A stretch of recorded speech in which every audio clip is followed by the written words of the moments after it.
Jim, let's talk about some other things happening in the world of wrestling this past week, and I know this is another one of those weeks where you watched Monday Night Raw. Well, boy, the depressing things just keep on coming. Yes, I watched Raw is Talk again this week, and we'll quickly run through a few things and then spend some time on one or two.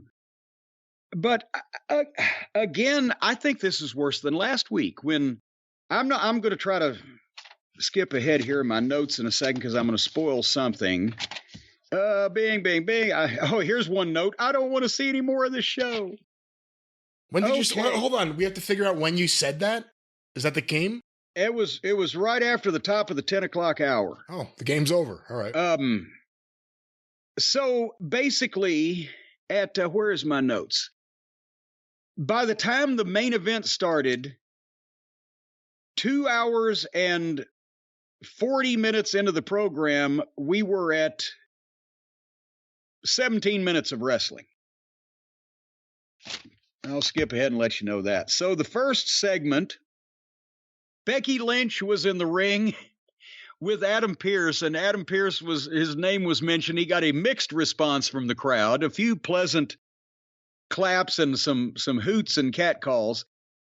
And she's doing a promo about Bayley, and then here comes Bayley out wearing a parka. Was she wearing a parka? What was that? Was that a what do they call those sweaters the Malamutes wear up in Alaska? The Malamutes? I don't know. Aren't the Malamutes are a people that live in the cold?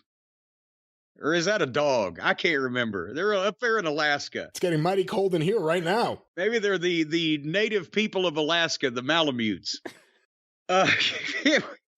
So she comes out wearing this fucking parka, and they both want to be in the women's elimination chamber, and there's a back and forth argument, and somehow Bianca comes out twirling and skipping. And Bianca's thing was she had been listening to Becky and Bayley, and she disagrees. She thinks that they should have to go through her to get to her. Did you hear that? I did hear that, actually. So the deal is that they're fighting over one of them supposed to be wants to be in the elimination chamber, and to get a chance to meet Bianca. But Bianca thinks that they should fight her to get the chance to be in the elimination chamber to fight her. That is indeed what she said, yes. Okay, so Adam Pearce made it a triple threat. And if Bianca wins, then neither of them get in the elimination chamber. But if Becky or Bayley win, then whoever wins is added to the elimination chamber, I think. So then, if either Becky or Bayley tonight on Raw can beat Bianca or the other, because it's a triple threat, then they will get into an elimination chamber match against 5 other people where the winner of that will get a chance to face Bianca. And who says Tony Khan's not an influential booker?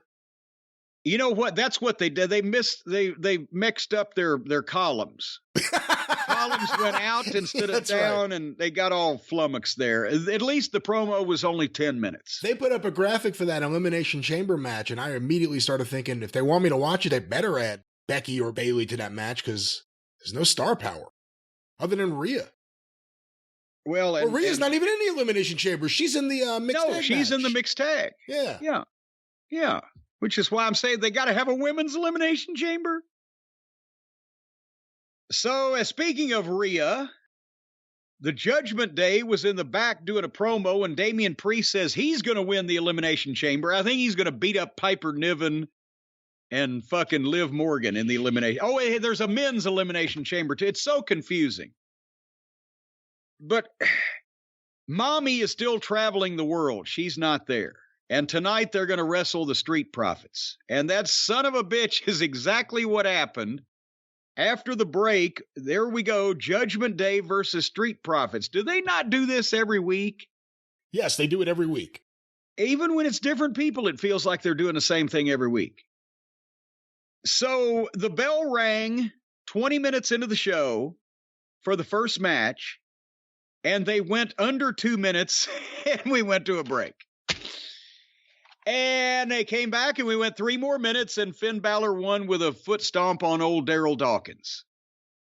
And then suddenly, boom, they start getting heat on the baby faces, even though they just won. And then here comes Edge and Beth. And they instantly, the energy picked up. It was the best 60 seconds of the show so far coming up because they get the big schmaz. Edge is fucking throwing punches. Beth gets a hold of Dominic. And then here comes Mommy. Rhea Ripley from behind into the ring, not supposed to be anywhere in the building, and gives Beth the old pump handle. And Edge comes back in to save her, and they bail out the heels. That was the best 60 seconds so far. What'd you think? I wanted to see her beat up Dominic. I wanted to see what was going to happen there. Well, see, but we didn't get it yet. We still got to wait for it. Do you think we're going to get Beth beating up Dominic in that match? I think we almost have to, don't we? Sound like Lawler. I think we almost have to. Because why else would the world still go round? So that'll be interesting then at the Elimination Chamber. The mixed tag. I'm looking forward to that. We'll see what happens. And then how long has it been, Brian, since we've had a big-time contract signing on WWE television? Weeks. No, actually, no, it hadn't. It has only been a week. Has it been a week? What was the last one? It's been a week since the last one. Remember when Brock fucking signed the contract? Oh, that's right. Yeah. Yeah. Before that, it had been at least 2 weeks before that. Brock and Lashley are going to try it again with Adam Pearce with another contract signing. And, of course, they show the angle last week. And Brock makes his entrance. And here is why Brock Lesnar is over. Because he always seems out of control, even when you know he's in control.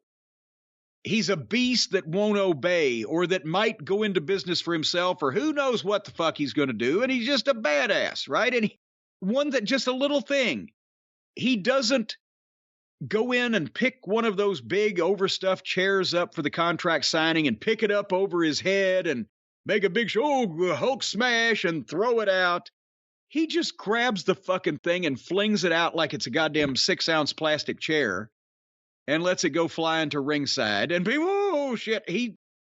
He fills up his fucking space when he's in the ring, when he's on camera, when he's on television. He takes control of the situation. That's why Brock Lesnar is over. And he calls out Lashley. He says, I've already signed a contract last week. Get your ass out here. And then they play Lashley's music, and a dozen security members come out and line the aisle like the honor guard or the fucking the guards over there at Buckingham Palace when they're doing the march out and the changing of the guard with the fluffy fucking possum hats on or whatever. So it's obviously gimmick security, and I don't know why they can't make them look a little more legitimate, but nevertheless, Lashley sets up, or they have set up, a table and chairs in the entranceway, and then here comes Lashley out in a suit, and he's a full heel. And again, I guess they just decided, well, this wasn't working, so we'll just, in the course of 2 or 3 weeks, Bobby will just become a prick again. So he's doing the heel promo. Every time I've faced you, I've beaten or eliminated you. You know, he's wearing a suit where Brock's out there looking like the farmer. He's got the security in front of him. He's got his own special table. And then he says he had everybody look at the contract. My lawyer, my manager, my handler, my trainer, my kids. And I don't know if I'm going to sign it or not. And were the fans chanting Bobby's gay?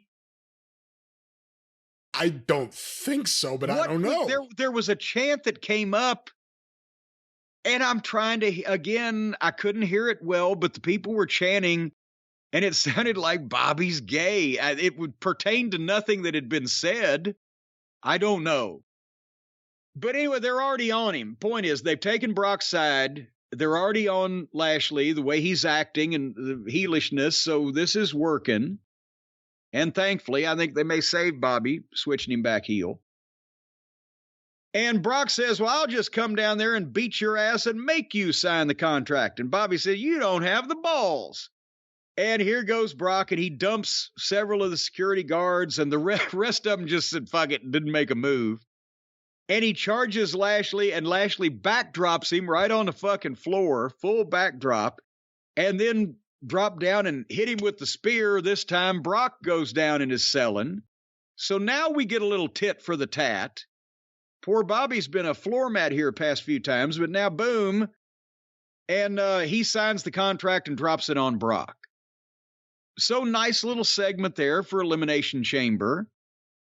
Bobby didn't have to talk too long. Got a little action. This wasn't the worst thing I've ever seen. What'd you think? Wasn't the worst thing. I was kind of hoping MVP was going to come out with Lashley, so I was a little disappointed that he didn't. It's early. It's early yet. I know. Otherwise, I can't complain too much. Otherwise, can't complain. This is one of the better things on the show. I can't complain about it. Yeah, and folks, it's headed downhill from here. The next match on the wrestling program was Piper Niven versus Mia Yim.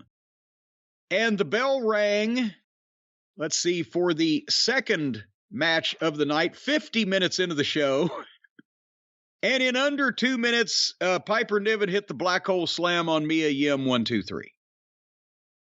I guess, well, when Abyss did it, it was the black hole slam. Is that misogynistic to call it a black hole slam when Piper Niven is doing it, or am I opening myself up to... It's the name of the move. They should give it to Nia Jax. She can call it the My Hole Slam. Well, there you go. So we have had the first match we saw for about 4 minutes, and the second match we saw under 2 minutes, but now we're at the top of the 9 o'clock hour. And remember, that's a place where we got to get some good programming in, right? You know, we got to have a star in the ring or a star on camera. We've talked about that, these top of the hour. So they come to the top of the 9 o'clock hour, and they're in the back with Baron von Corbin. And I'm just ready to, my God, they fucked up. They're running behind, or the timing is off, or whatever. It's 9 o'clock. And just as I say that, the girl interviewer had asked him a question about JBL firing him, and he started to open his mouth, and she said, wait a minute, something important is happening in the arena. And they go, Important. And they go to, and there's Sami Zayn in the ring in a hoodie with a microphone. And right at the top of 9 o'clock. I'm okay, they meant to do this, but fucking Corbin, Jesus Christ, man. Just pack your bags and walk on out the door. Just turn around now. You're not welcome anymore. So the people were on their feet for Sami Zayn. And they're excited, and he announces that he needs to talk to Cody Rhodes, and boom, the people pop, and he said, please indulge me and come out. Brian, what was it I said about a week or so ago, that between now and WrestleMania, Cody Rhodes and Sami Zayn, as far as the people are concerned, need to be the best of friends and supporting one another and pulling for one another. And son of a gun, wouldn't you know who won that pony? They play the Cody music, and the fans pop for him. There wasn't like boos because, oh gosh, it's him and Sammy.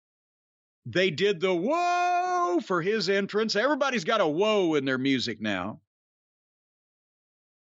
And the fans chanted Cody. Both of these guys are baby faces. And the story was that they did, again, this was the segment on Raw. If you needed to see anything, you needed to see this. Everything else, leave a bad taste in your mouth. But this was tremendous. And Sami Zayn's story was that he's heard Cody say that it's looking more and more like he's going to face Sami Zayn at WrestleMania instead of Roman Reigns. And Sami wanted to know, did he believe that? And Cody said he did mean it, that Sami could be and most likely will be his opponent at WrestleMania. And the fans are chanting, this is awesome, this is awesome. And then Cody starts giving him the talk. Respectfully, does it matter what I believe? Do you believe that you can beat him? And Sammy's like, well, do you want the truth? And then now the fans are singing the ole, ole, ole, ole. That's a deep cut. He hadn't been Generico in 10 years now or whatever. They were in New York. Well, there you go. And Sammy said the truth is, I don't know. And again, this is like a Jerry Jarrett angle because it's wrestling. And with guys that can talk and pull it off. Because he's saying what, you would be thinking. I don't know. I've seen Roman up close, and the group, they always find a way. And he's as good as he says he is. He's in God mode. And I've been watching guys bigger and stronger than me going down. And Sammy was great here. He's doubting his chances. And he says, I believe I'm capable of beating him. I believe I'm capable of becoming champion. I'm worthy of it. Yes, I believe that. But will I? I don't know. And then now Cody is put in a position of being big brother. This is brilliant. He's giving him a pep talk. Everybody here, all the fans, know that you can. Montreal knows you can. There's dissension in the bloodline because of you. Cracks in the armor because of you. And then Cody looks at him and says, I intend to finish my story. You need to finish yours. I don't want to see you on Raw next Monday. I'd rather see you at WrestleMania. Again, they're friends now. There's not going to be a backlash because they obviously have realized what was going to happen, and they're working this to the point where whatever happens, it seems like the people are going to be in support of Cody supporting Sammy, Sammy supporting Cody, Cody and Sammy supporting each other. And I bet you the first one there to shake Cody Rhodes' hand will be Sami Zayn. And that's the way you do it. Uh-huh. 2 weeks in a row. 2 weeks in a row, they used Cody in the perfect way. They didn't use him too much. Unfortunately, the rest of the show suffers because this is the one segment that's good, and the ratings are now bearing that out too, that more people want to see this kind of stuff. It's weird because Cody, in a lot of ways, is so similar to Cody in AEW, and it didn't work. And so much of it felt forced. Nothing right now feels forced.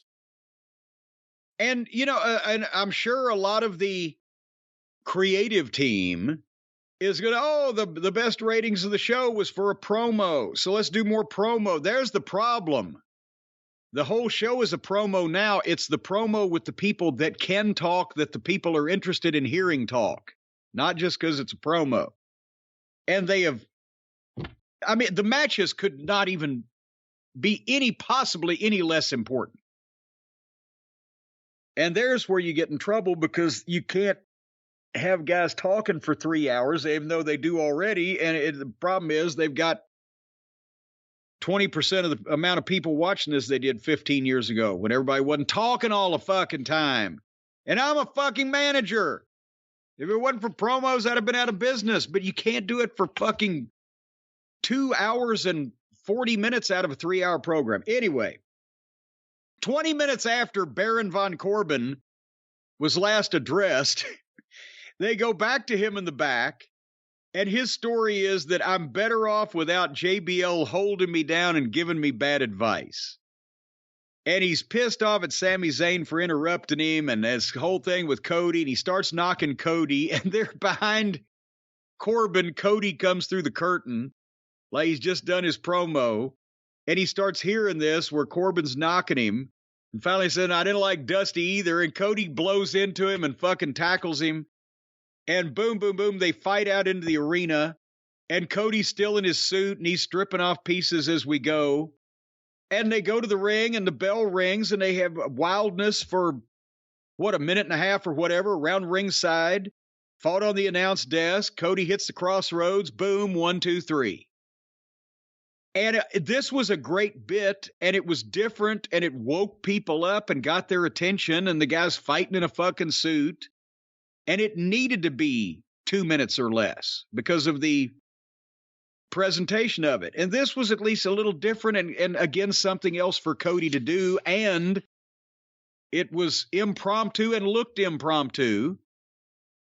Down to the point where Cody, as he goes by, tells the referee, get your ass out there.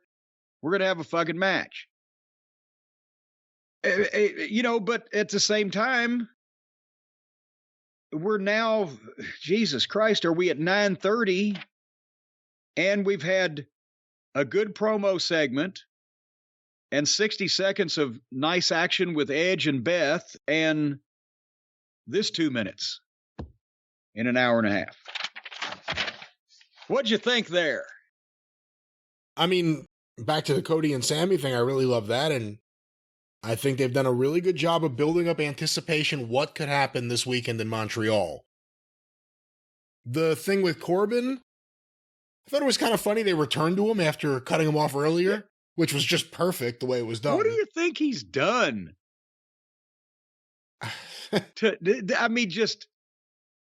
For going from, do you think they just got mad? Well, the thing with JBL ain't working. Fuck, he's still the shits, whatever. So let's just humiliate him until he, fucking sticks his head in the sand and leaves in disgrace. I really don't know. He said something, I think in this promo here, that someone on Twitter posted, it's actually true. He was the last guy to beat Roman Reigns in 2019. Boy, it says more about his career than it does Roman's, doesn't it? Not to pick on Baron Corbin, because I actually think at times when it wasn't too silly or anything, he was pretty good in the role of the bum. Liked was it the homeless bum you liked? Yeah. And then when he got won money in Las Vegas, it killed the whole thing. It killed it. He was a fantastic homeless man. And then once he got Madcap Moss, it killed off everything he had. But using him as an example, and knowing you're WWE and you have so many people on TV, off TV, and NXT, and just signed, why are some of these guys still on TV I don't think anyone's like, oh, Baron Corbin's on, I gotta see that. It's just filler. There are certain people that are just filler on that show because they've been there too long and used in a certain way. I just think it kind of drives off anyone who's watched that show in the last few years when they see these people. They have 100 and something people under contract, as we counted one time, and any of 60 of them could do what the fuck was just done without, but I don't know. It's okay not to have a comedy jerk-off character on the roster. They always feel like, it always seems like they need that guy on that show for some reason. But now, what do you mean that guy? How about those guys? How many comedy fucking jerk-offs we're about to get to more comedy jerk-offs. The whole roster is comedy jerk-offs. That's what's the matter with the program. Cody Rhodes, what are your thoughts on how he's been used so far? Brilliant. This is perfect.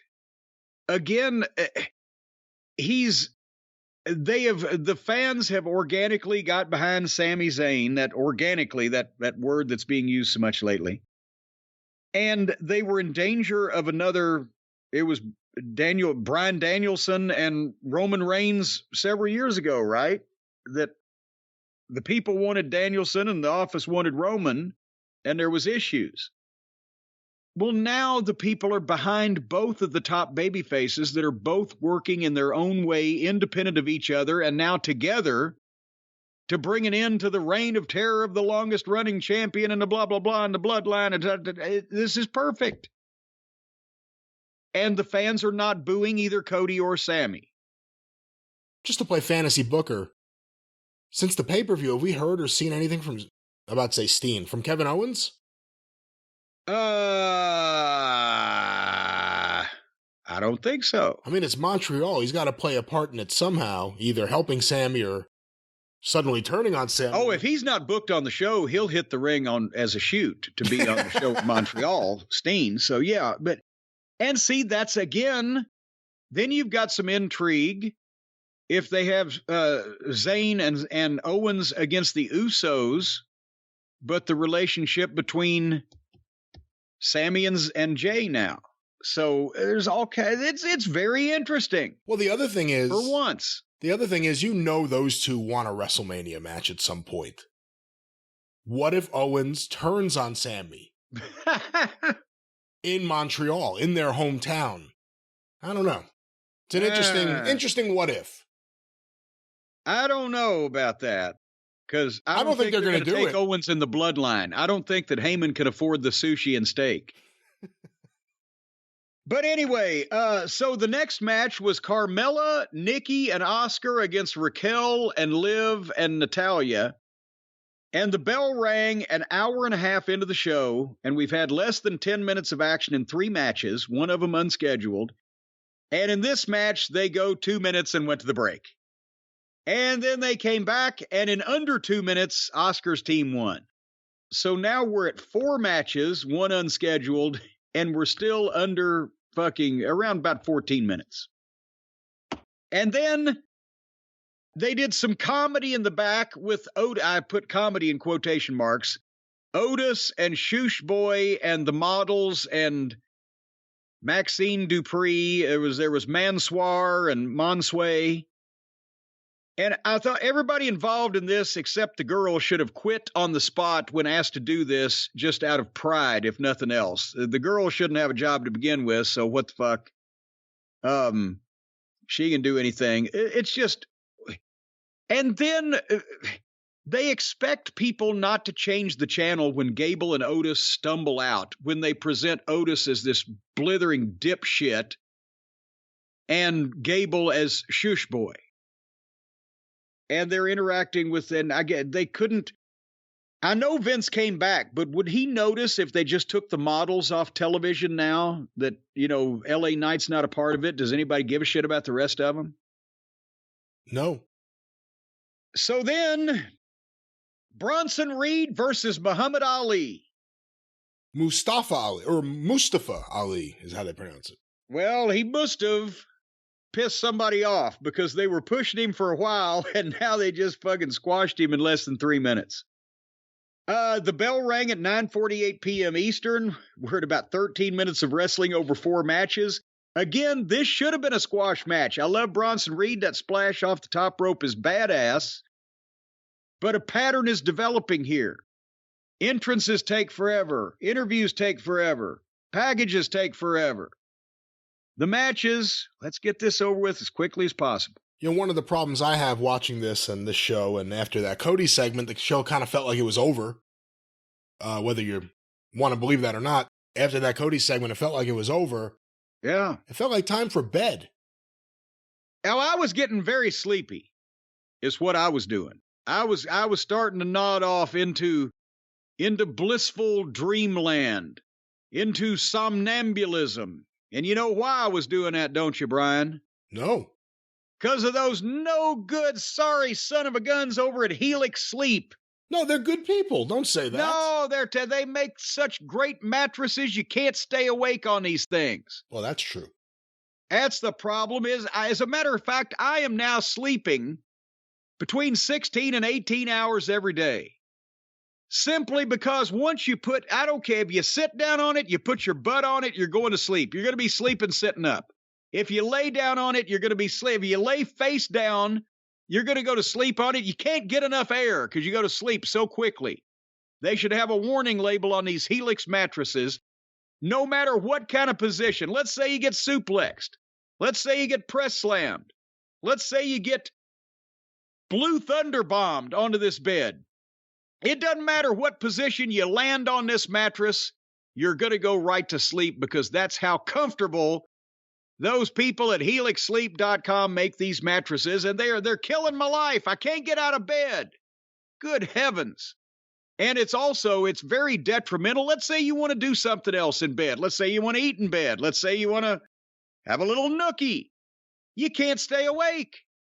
So basically, that's why you need a Helix Sleep mattress in your home, in your bedroom or rec room or kitchen or wherever you do your sleeping. Do you sleep in the kitchen ever, Brian? I don't hear. I used to in an old apartment of mine years ago.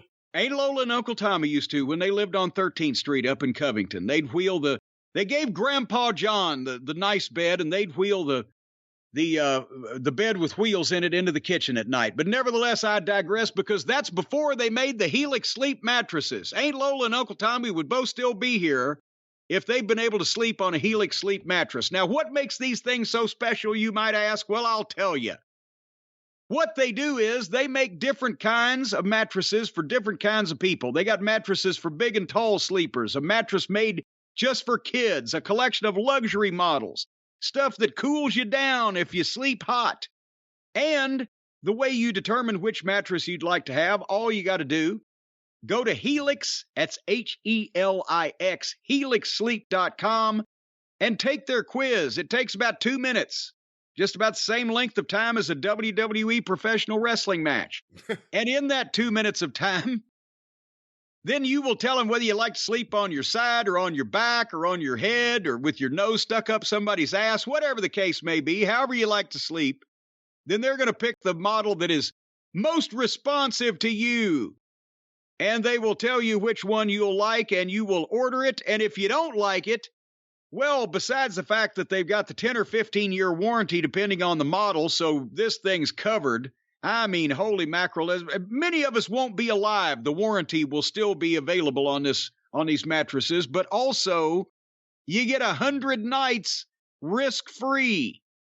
And if you don't like it in that point in time, then they will come to your house and they will actually set fire to it and get rid of it right in your bedroom. They will not set fire to anything. They will not do that. They'll take it out in the backyard and set fire to it. They will take it away in their car or their truck or whatever they have, a van potentially. A conveyance of some description. And it will be gone and no questions asked. Well, because you told me that they don't resell the ones that they confiscate from people, so I assume they just set fire to them and burned them so they wouldn't make that mistake. I don't think But they probably do that over at the plant, not right in your home. They don't do that at the plant or anywhere else, and they certainly don't do anything like that. There will be no fires started at your home unless it's you who starts it. Well, now they support military and first responders. That includes fire departments, so they've got one standing by. They also support teachers and students. They get a special discount, all of those people on the site. And they own their own manufacturing facility. So each and every Helix mattress made in the USA by a team of skilled craftsmen that have come from somewhere in the United States and have their papers. You should never have to compromise on comfort or on American-made mattresses. None of this stuff's going to come from Brazil. And they've got over 12,000 five-star reviews. And none of those came from Brazil either because they don't want to deal with Brazil. They're coming to fucking Des Moines and Cleveland. And right now, folks, all you got to do, what do you go? Well, they've changed this. I'll tell you what you have to do and what they're going to do for you. They are no longer offering a set amount off all mattress orders. They are offering a percentage, a bigger piece of the pie. You're going to get a piece of the action, baby. Helix is offering up to 20% off all mattress orders and 2 free pillows for our listeners if you go to helixsleep.com/JCE. That's 20% off up to 20% off all mattress orders and 2 free pillows at helixsleep.com/JCE. Their best offer yet. It won't last long. It's over. No, it's not. You can still get in right now if you hurry with Helix. Better sleep starts right now. Well, wake up now. We don't have time for you to sleep right now. We still have more Raw to put you to sleep. Oh, God. Well, wake up and take your sleeping pill. Here's Raw. Okay. At the 10 o'clock hour, remember I said they got to have the star power, right at the top of the hour. Did you notice their 10 o'clock star power? I forget who it was. Yeah, exactly. The Miz in the ring with Miz TV. You need a telescope to see this star. And again, a talk show on the show filled with talk. And he introduces his guest, Seth Franklin Rollins. Now, remember, they were thick as thieves here not long ago, but now that Seth is a babyface for whatever reason, I think they just switch guys when they run out of ideas for him the other way. So Seth comes in, and they're adversarial, him and Miz. And, of course, by the time they start talking, because Seth has to lead the fans in the oh, or is it oh, whoa, OEO. I can't get how many OEOs are there? There are no OEOs, but it's something similar. And again, I've said it before, people like that kind of stuff. Wrestling fans like that stuff because when he comes out, he gets a good pop and they start singing along with the song, but they're silent when he's talking. They like the song.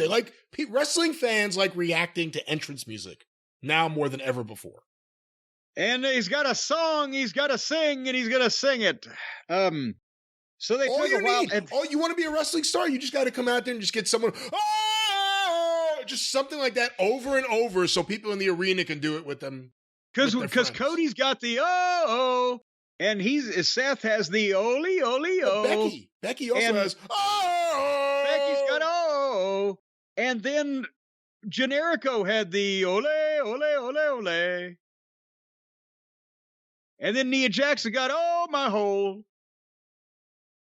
All right. Well, and Miz even actually said, all right, let's get to the point. I only have 10 minutes here. And I'm like, Jesus. So now we know we got 10 minutes of this.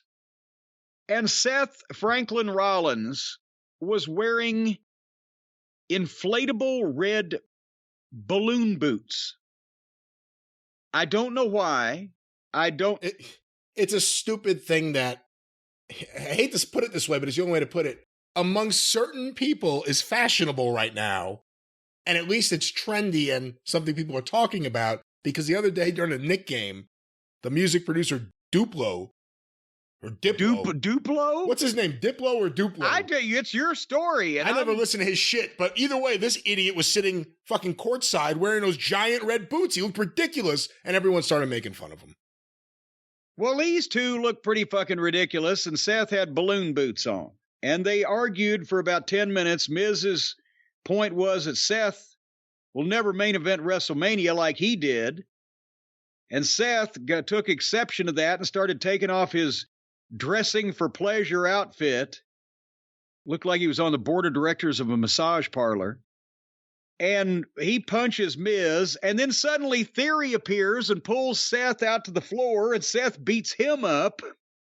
But then Miz waylaid Seth, and I swear to God, Seth super kicked Miz with the inflatable boots, and Miz sold it like he was knocked out. And then he gave him a curb stomp with balloons on his fucking feet.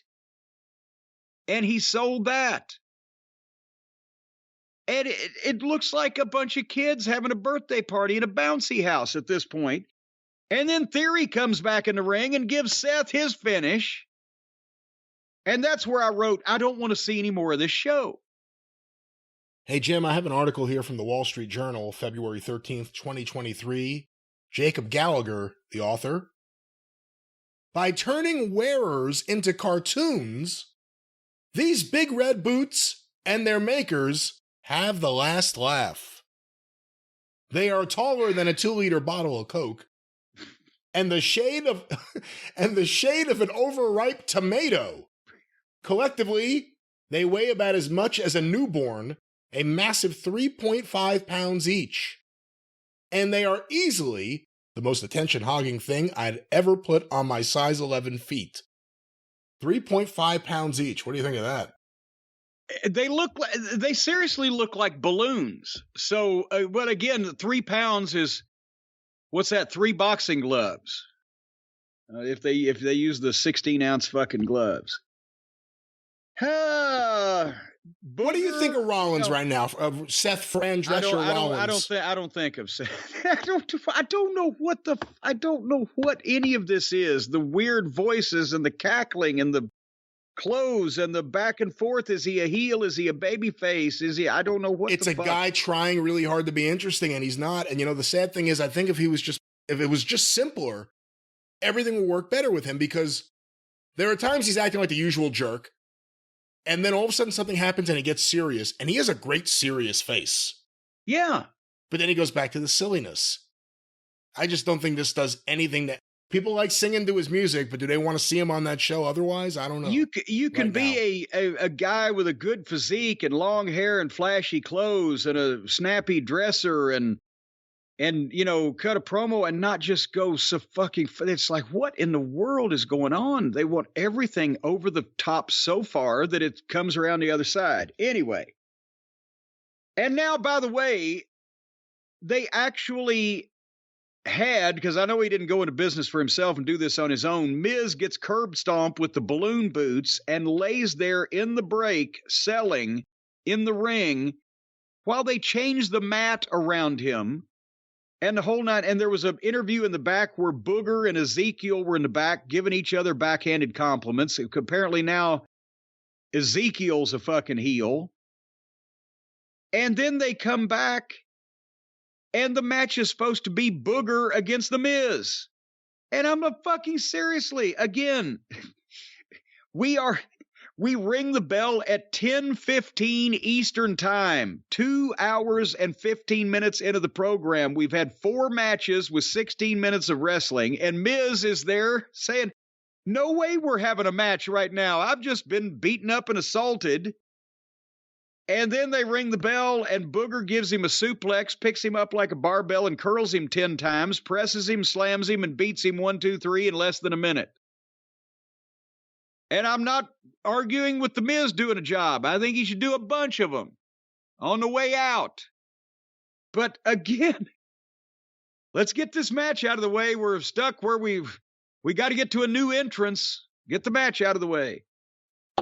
I was kind of done with the show by this point. I kept watching. Yeah. But I was tired. Nothing was happening. The stars were already gone other than the main event. You know you weren't going to see Cody again. I was done. Well, and speaking of being done, the main event on this program, the triple threat match that was made so many hours ago, Bianca versus Becky versus Bayley. The entrances started at 10:34.